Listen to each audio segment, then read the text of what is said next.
Hello, welcome to this episode of Tax Snax. My name is Mary Ashley, and I'm a barrister practicing out of Old Square Tax Chambers. I advise on all areas of tax law, and if you would like to hear more, please go to our website at www.taxchambers.com. Today, I'm going to be talking about the personal tax changes announced in Budget 2021. As most of you will probably be aware, there weren't many exciting changes, so this Tax Snax will be particularly short and sweet. Now, we were all expecting some big changes, particularly in the world of capital gains tax, or through the potential introduction of a wealth tax, though talks about that did quiet down. We all know that the government will need to make significant revenue over the next few years as a result of the additional spending which has been required due to the COVID-19 pandemic. However, no drastic changes really came to fruition in this budget in the personal taxation realm. The main way of increasing revenue so far appears to be through what may be viewed as relatively painless and minor changes to the annual allowances each year for income tax and capital gains tax, as well as the nil rate band for inheritance tax. I would not be surprised, however, if bigger changes come in the future when the full impact of the pandemic is understood.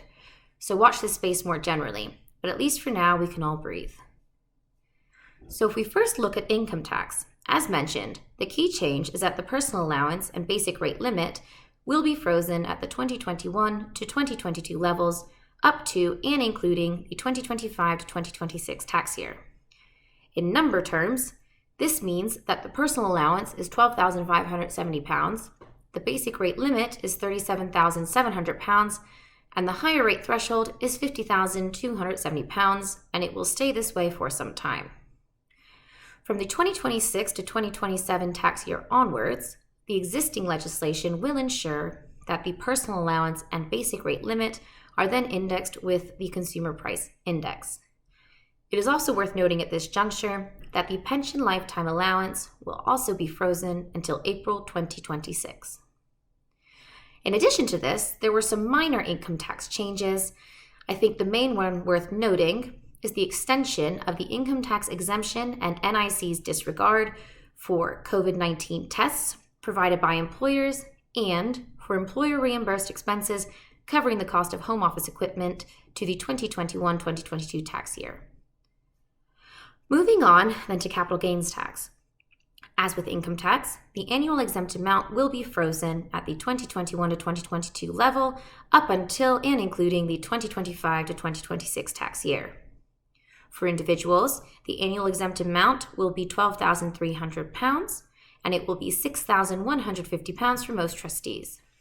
Hopefully, from the 2025 to 2026 tax year, it will begin to increase again in line with CPI. There is also a minor change to holdover relief for non-UK residents claiming relief for gifts of business assets.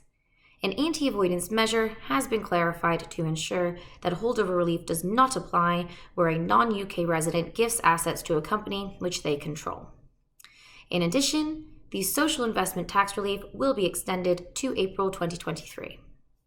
Finally, looking at inheritance tax, the government has decided to maintain the inheritance tax thresholds at their 2020 to 2021 levels up to and including the 2025 to 2026 tax year.